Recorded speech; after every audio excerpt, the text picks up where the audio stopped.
My name is Danielle and I'm the team lead of Couple Cymru Cardiff in the Vale and recently founder and managing director of the Empower Here project. I'm living proof that people can transform, not because someone saved me, but because someone saw me. My journey didn't start in leadership, it started in survival. Addiction, prison, violence, homelessness, a 20-year cycle. I lived through systems that were built to manage people like me, not understand us. And yet here I am today, a woman who went from being mentored to mentoring others, to now leading a team of lived experience mentors and building the Empower Here project, a programme for women to rebuild confidence, identity and self-worth after trauma.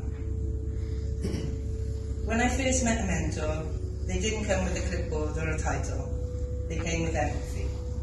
They didn't talk to me, they sat with me. They didn't tell me who to become, they helped me remember who I was before the world convinced me I was broken. That's what real mentorship is. It's not about hierarchy, it's about humanity. It's about creating the kind of connection that says, you're safe here, you don't need to perform. As I rebuilt my life, I began studying forensic psychology. I realised that everything I learned through experience was backed by science. One theory that changed everything for me in mentoring was the polyvagal theory, the idea that our nervous system is constantly scanning for safety or danger for years after we are safe. When people feel safe, they can think clearly, connect and grow. When they don't, their body takes over. They fight, flee, freeze or fall. Not because they're difficult, but because their brain believes that they're in danger. So when someone lashes out, shuts down or avoids appointments, that's not defiance, that's survival. And as mentors and practitioners, we have a choice. We can take it personally, or we can see it as communication. Because every behaviour says something, even silence. Anger often says I've been hurt too many times. Avoidance says I'm scared to fail again. And quietness, that usually means I don't feel safe enough to speak. When we learn to read the language of trauma, we stop reacting to symptoms and we start healing causes. And that's why it's so important to create spaces that feel safe, not just say they are. Too often, people are expected to open up about the most painful part of their lives while sitting across from a desk, under fluorescent lights in clinical or professional settings that scream hierarchy. Those rooms might be tidy, but they're not safe. They remind people of every assessment, every probation meeting, every system that told them what to do. When you're already carrying shame, stigma and fear, the last thing you need to do is feel small. That's why trauma-informed spaces need to look and feel different. We need warmth, not white walls. We need cups of tea instead of clipboards and conversations instead of case notes. When people feel equal, they open up. When they open up, they heal. We can't build trust from the other side of the desk. You build it sitting side by side, with empathy, honesty and understanding. And here's the truth. If you haven't walked a similar path, you can still care deeply, but you can't truly know what it's like. When you've lived through trauma, it changes everything. Your brain, your body, the way you think, feel and react. It rewires how you see the world. That's why lived experience mentors are so vital. We don't just understand trauma, we remember it. We know what it feels like when your nervous system doesn't trust calm. We know how to talk someone down from chaos because we've been there. That's the kind of wisdom that you can't get from a textbook. At Couple Cymru, where I lead a team of lived experience mentors, we use trauma-informed and psychologically informed environments to guide what we do. That means recognising that behaviour is communication. It means creating emotional safety before expecting change. And it means focusing on relationships, reflection and meaning. We measure success not just by outcomes, but by connection. And then this year, I started the Empower Here project. We ran our first 6-week pilot called She Rises back in August, and the impact was incredible. Women arrived carrying shame, fear and stories they had never been allowed to speak.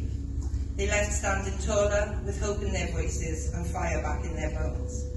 But Empower Here was never meant to be just a cause. It was born from a need, from my need, and the need of women like me. I realised that women kept falling through the cracks, Not because they didn't want to change, but because there was nowhere safe enough, consistent enough, or trauma-informed enough for them to actually heal. So I knew I couldn't build this alone. That's when two incredible women stepped in beside me, not as staff, but as partners, co-founders, and sisters of lived experience. I have Rachel Owen, who I met in St Giles. She's one of my managing directors and head of operations. Rachel's the backbone of the project. She walked her own journey through trauma, rebuilt her life with strength, and brings structure, grounding, and a fierce commitment to every woman who walked through our door. And then we have Kim Beard, sat over there in pink. She's the managing director and head of wellbeing and women's empowerment. Kim brings heart, healing, spirituality, and honesty. She understands trauma, motherhood, survival, and rebuilding in ways that can't be told. She created spaces where women feel understood without explanation. Together, the three of us built Empower Her from lived experience, psychology, community needs, and pure passion. We created it because we know what it's like to have nowhere safe to land. We created it because we refused to let another woman walk through trauma alone. And we created it because lived experience belongs at the heart of service design, not as an afterthought. In January, we launched our 10-week programme, blending psychology, boundaries, identity, emotional regulation, empowerment and healing. And referral forms have gone out if anyone's looking for it. And after that, the bigger dream, the Empower Her Hub, a trauma-informed safe space for women across Cardiff. Warm, inclusive, comfortable, no hierarchy, no judgment, just healing, connection and real conversation. A place built by women with lived experience, for women with lived experience, brick by brick, woman by woman, and story by story. We're also proudly neurodivergent, and that's shaped how I see the world. For a long time, I saw it as something to hide, but now I see it as my superpower. Neurodiverse brains can bring creativity, empathy, and depth. We use hyperfocus, problem solve, and spot patterns that others miss, but only when the environment allows us to thrive, not mask. So inclusion isn't just about ticking boxes, it's about designing spaces where everyone can exist as they are, because inclusion is prevention. When people feel seen, accepted and safe, they stop falling through the cracks. Last year, I travelled on a learning exchange to Norway with St Giles Trust, and I'm right over there. And I saw what prevention and rehabilitation looks like done properly. Their systems focus on relationships, trust and belonging. Their prisons look like communities because they believe rehabilitation should look like life, not punishment. And their services are designed like beautiful homes, so people feel safe when seeking support. Can't miss an opportunity for advertising. So I've also written 2 books as part of my mentoring about being neurodiverse in recovery and then going into employment. And I've written these 2 books because I believe in talking about the stuff people avoid. The messy middle, the truth behind the healing, because that's where the magic happens, in the honesty, not the perfection. So when people ask me what mentoring means, I tell them this. It means standing beside someone in their chaos and saying, you're not too much, you're just misunderstood.